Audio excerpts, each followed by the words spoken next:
And staying in the Middle East as rebel forces stormed Syria's capital, the streets of Damascus fell eerily silent. President Bashar al-Assad, whose family had ruled Syria for 5 decades, had banished his aides, military commanders, and even his family members were left in the dark just hours before he secretly fled to Moscow. The former Syrian president wore a web of lies, assuring his inner circle that Russian support was imminent and to stand their ground. Our next report takes you inside what in fact really happened.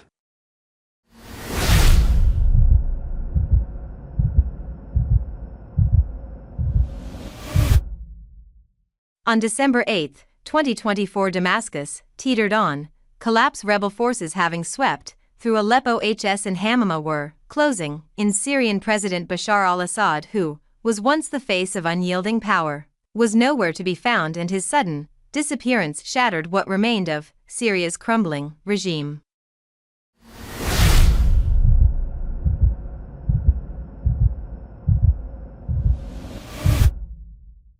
Hopefully this Friday is the Friday of the greatest joy, a Friday of victory for our Muslim brothers.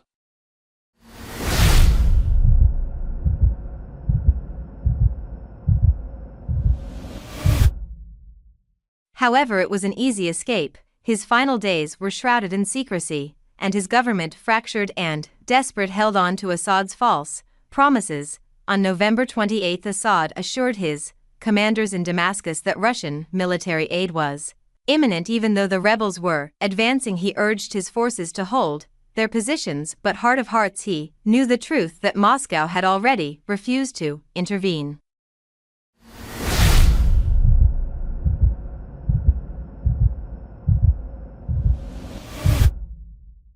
While leaving the process of fulfilling the duties of the head of state was Assad's personal decision, and everything else is without comment.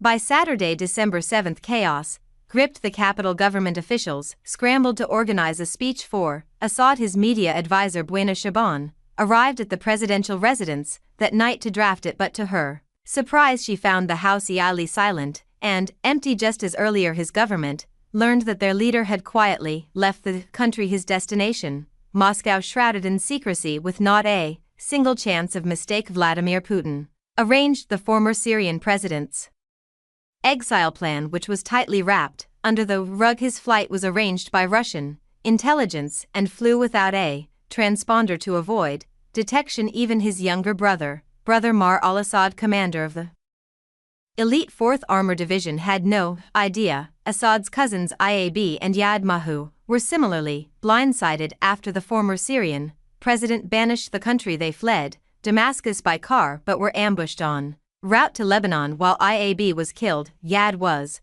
wounded, heart in hand, inside the presidential palace. Confusion spiraled into panic. His office manager, including many other aides who thought he was going home, were left stunned, because little did they know that now no instructions would ever come. By 2 a.m. the regime had unraveled. Soldiers abandoned their posts, his government gave up hope, and the city fell into the hands of the rebel forces. Hayat al-Sham, the group leading the charge, sought to reassure the city's war-weary residents.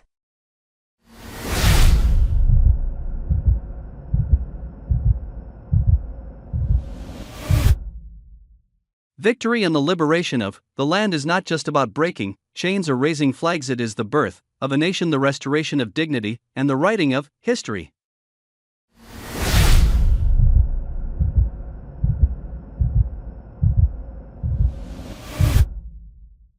Assad, once a symbol of unrelenting power, was now a fugitive. His escape was a stark contrast to his larger-than-life image. Russia, his reluctant host, has provided refuge, yet Assad's future now seems bleak, a secluded life under tight surveillance.